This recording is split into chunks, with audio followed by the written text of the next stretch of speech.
Alors là, c'était osé.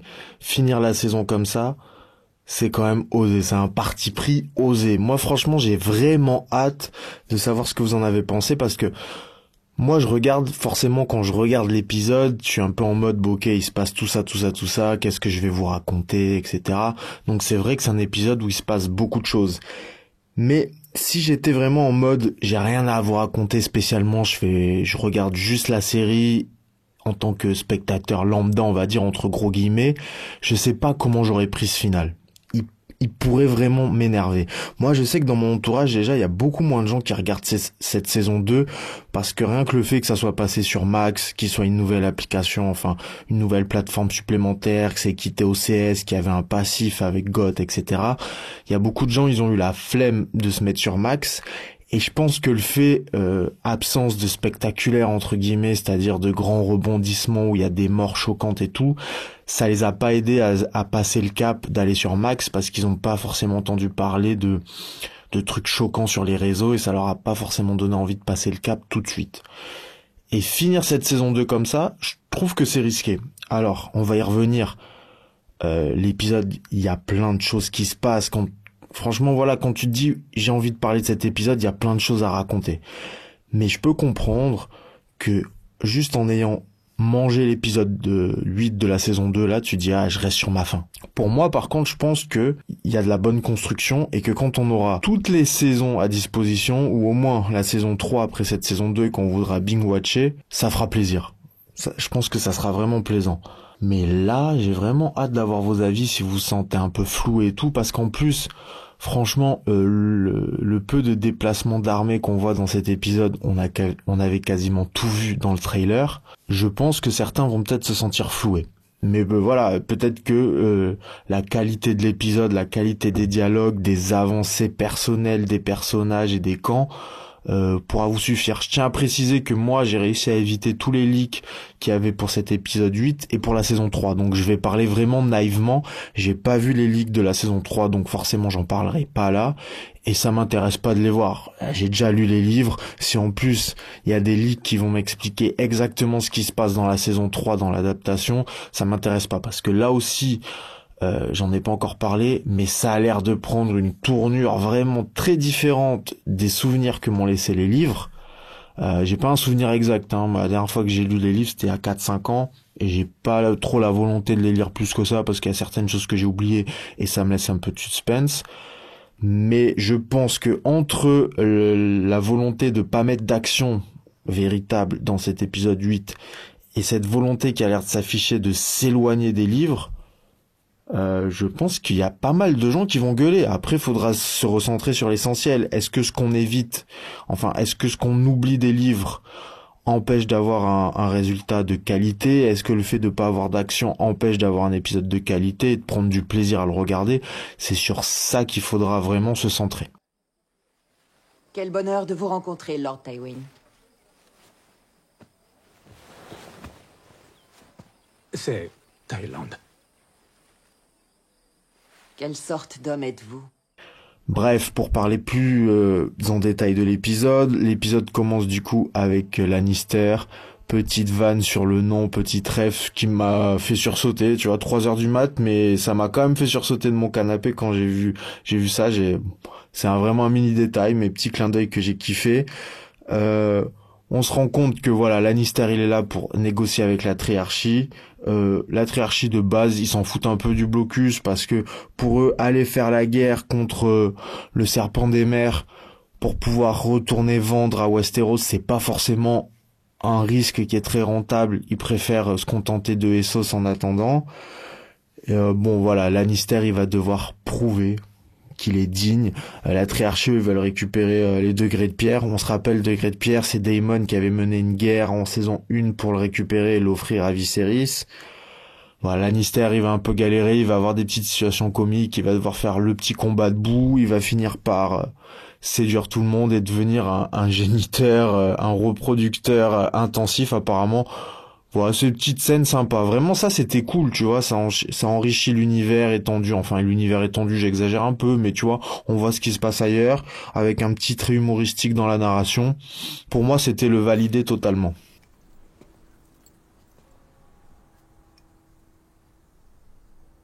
Vous êtes un brave homme, Roy. Un peu plus intense, un peu plus dangereux, Aegon Larys. Donc bon, clairement, là ça parle français. Larys, il va dire à Aegon, faut fuir parce que Aemond à tout moment il va vous tuer. Aegon, il est manipulé par Larys, mais cette fois moins facilement que au début de la saison. Il finit par suivre Larys et à lui faire confiance, mais on sent qu'il émet peut-être une micro-résistance supplémentaire. Mais là, pour le coup, Larys, ce qu'il lui propose, ça a l'air assez juste. Et quand même Aegon dit qu'il veut tuer Aemond, et ben il lui dit, s'en va gare, qu'est-ce que tu vas faire? Donc là, pour le coup, j'ai trouvé que c'était pas une manipulation abusive, c'était cohérent. Aegon, il a pas trop d'autre choix.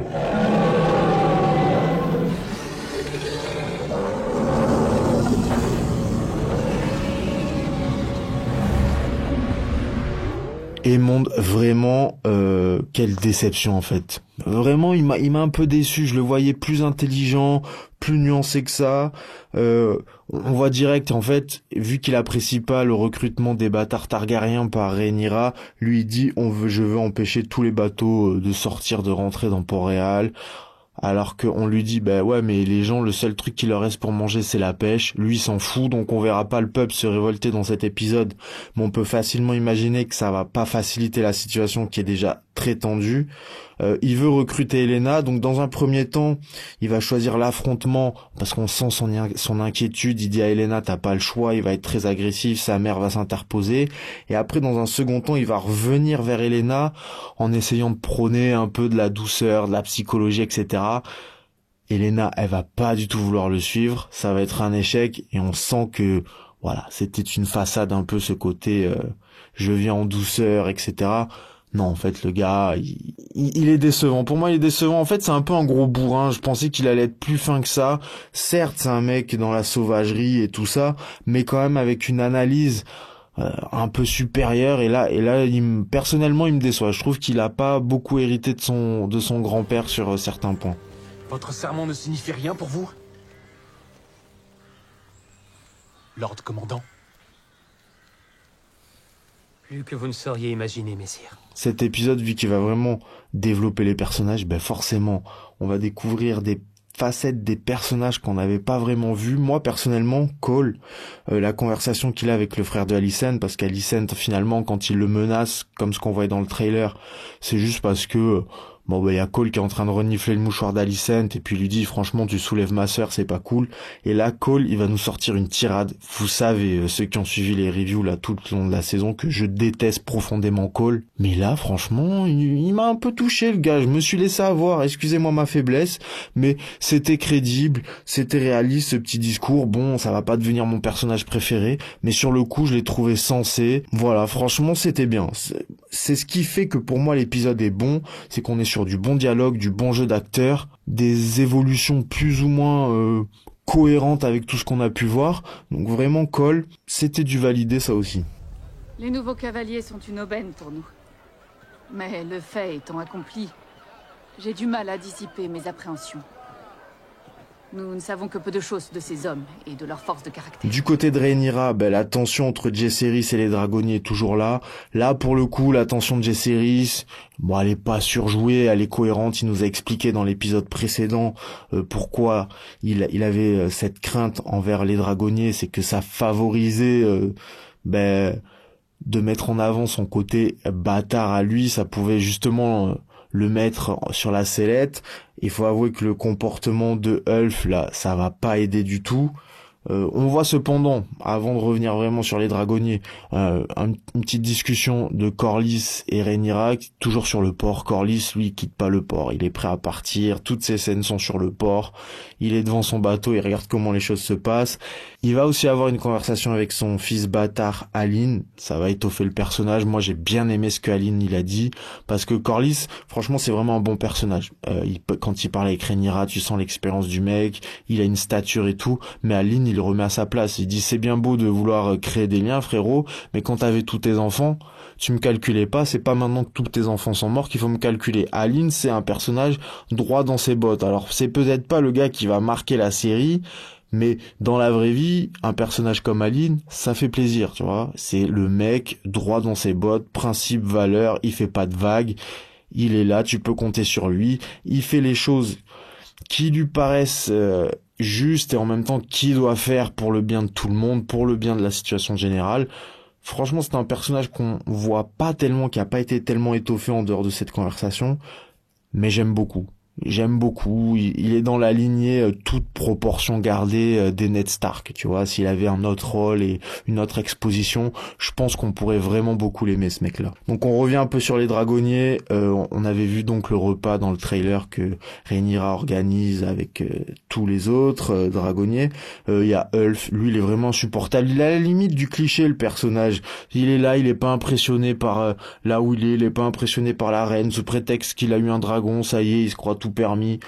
Lui, il est vraiment pas très appréciable, au contraire de Aline, au contraire de Adam, pardon, qui ressemble à son frère Aline dans le respect, etc. Même s'il est un peu différent parce que le fait d'être dragonnier lui permet de briller et il a plus envie d'attirer l'attention de son père Corlys, alors que tu sens que Aline, lui étant le frère aîné, il a plus subi cette injustice, au contraire de Adam. Hugh, lui, voilà, c'est le bon gars, il a l'air d'avoir des principes, des valeurs aussi pour l'instant. Voilà, il y a que Ulf qui vraiment est insupportable. Et puis à la fin de l'épisode quand même, ce qui va se passer pour Rhaenyra, c'est que cette fois c'est Alicent qui vient lui rendre une visite. Mais à culpa, vraiment, je l'avais pas du tout vu venir cette visite-là. Je la trouvais un peu trop grossière et tout. Il y avait quelqu'un dans les commentaires qui m'avait dit qu'il l'avait dit. Je sens que ça vient. Moi, je lui avais dit franchement, ça me paraît pas impossible, mais j'y crois pas. T'as eu totalement raison et moi totalement tort, donc franchement je ploie le genou devant toi, félicitations. Et ça donne quand même un dénouement assez incroyable où en mode Alicent elle arrive et elle dit bon ben Rhaenyra tu as tout ce que tu veux quoi, c'est bon, t'as raison. Elle finit par même dire ok je vais sacrifier mon fils. Au moins Rhaenyra elle est honnête, elle lui fait pas à l'envers, elle lui dit pas je vais pas le sacrifier, elle le sacrifie au dernier moment. Donc ok, franchement, pourquoi pas, ça fait écho à la conversation de Rhaenyra la dernière fois quand elle était allée à Port-Réal. On comprend mieux pourquoi cette conversation a eu lieu d'un point de vue scénaristique, encore une fois. Bon, moi je trouve que ça me convainc pas totalement. Ça me convainc pas totalement, c'est un peu trop facile. Alicent, elle vient... Ok, t'auras tout ce que tu veux, Rhaenyra. C'est pas incohérent parce que dans l'évolution du personnage d'Alicent, on le sent venir. Elle prend conscience qu'elle a surinterprété les paroles de Viserys à son avantage. Elle s'en veut, c'est cohérent avec le personnage. Elle vient faire son mea culpa. Est-ce que c'était le plus intéressant d'un point de vue scénaristique? Je sais pas, mais franchement, j'ai l'impression que la série, moi, je vous spoil pas les livres, hein, c'est le concept pour ceux qui n'ont pas lu les livres, on n'en parle pas. Mais là, ça prend une tournure. Waouh, je l'avais vraiment pas vu venir.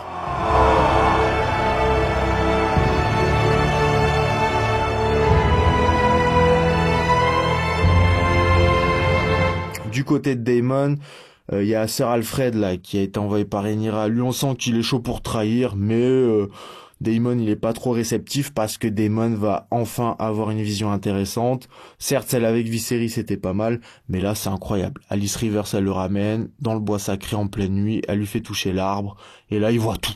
Là, il voit tout le mec, la corneille à 3 yeux, l'histoire de Daenerys, il finit par voir Rhaenyra sur le trône, il comprend via Helaena que lui n'est qu'un chapitre de toute l'histoire, et en plus t'as une scène super intéressante parce qu'à la fin de la vision on bascule sur Helaena, tu sais pas si Helaena elle était vraiment en train de parler à Daemon, etc. Franchement la vision elle était stylée, comment c'était réalisé, le marcheur blanc qui avance, elle est rapide mais t'as plein de choses à capter, plein de choses qui sont révélées, ça pour le coup c'était sympa. Bon, on est un peu peut-être dans une facilité scénaristique où vas-y, Daemon on t'apprend tout. Et puis il capte tout direct et puis ça y est, il devient un personnage super assagi. Ça aussi, ça m'étonne de Daemon parce que en fait, il finit par reconnaître devant tout le monde que Rhaenyra va être la reine puisque Rhaenyra arrive parce que le Seigneur Fort prévient Rhaenyra en se disant ça pue un peu là, ramène-toi, j'ai l'impression qu'il va y avoir une trahison. Et finalement, il ploie le genou devant Rhaenyra, devant tous ses soldats. Il y a une petite scène où il crie on se bat pour Rhaenyra, un des morts, si un de nous tombe, ça sera 3 pour eux, allez on est les plus forts. Voilà, pourquoi pas, franchement, J'avoue, ça m'a un peu hérissé les poils, mais j'ai vu qu'il restait 10 minutes à l'épisode, je me suis dit, il y aura pas de bataille, les bâtards, ils sont forts quand même. Donc voilà, il a compris que l'histoire le dépasse. Daemon, il va sacrifier son ambition pour le bien commun. Dans une scène qui me convainc, même si voilà, c'est un peu rapide, on a passé 8 épisodes à le voir en train de se regarder le nombril, je dois être le roi, mais je suis pas le roi, etc. Et puis il change tout d'un coup. Mais ce que j'apprécie quand même, c'est le parallèle qu'il y a eu tout le temps entre Daemon et Aemond, même si ce parallèle me paraissait un peu factice parce qu'on n'avait pas vraiment eu tant de relations entre ces deux personnages, mais en tout cas le parallèle était évident entre ces deux personnages. On disait souvent c'est les deux mêmes faces d'une pièce, enfin non, c'est les deux faces d'une même pièce, pardon. Et là, contrairement à Aemond, il va totalement changer. Et alors qu'Aemond, on voit dans cet épisode qu'il s'enfonce totalement et que ça fait presque de la peine de le voir s'enfoncer comme ça. Et Daemon, lui, il connaît une grosse évolution et ça rend le personnage d'autant plus intéressant, même si je peux comprendre qu'on puisse critiquer par certains points cette évolution.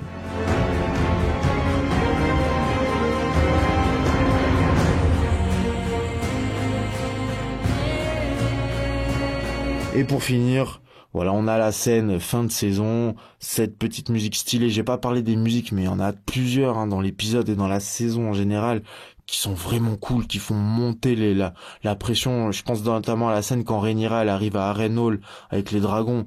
Mais cette musique, elle est vraiment trop puissante. Je l'aime vraiment beaucoup.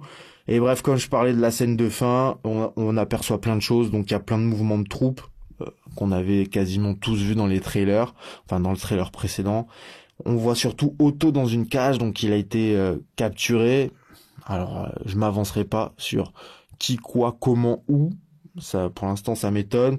Aegon et Larys, eux, sont en train de fuir aussi. Il y a Daeron, je pense que c'est Daeron qu'on aperçoit sur son dragon avec les troupes Hightower. Et puis voilà, et puis maintenant, on se retrouve dans 2 ans pour parler de la saison 3. Voilà, vraiment, j'ai vraiment hâte que vous me donniez votre avis sur cet épisode et peut-être même sur la saison en général.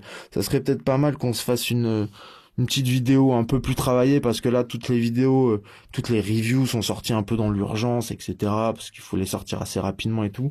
Mais peut-être qu'on fasse un peu avec vos avis. Qu'est-ce que vous avez pensé de la saison 2 ? Quels étaient les points positifs ? Quels étaient les points négatifs ? Est-ce que c'est vraiment un échec parce qu'il n'y a pas eu trop d'action, mais c'est compensé par le développement des personnages, mais en même temps, il y a eu des faillites dans certains développements, etc.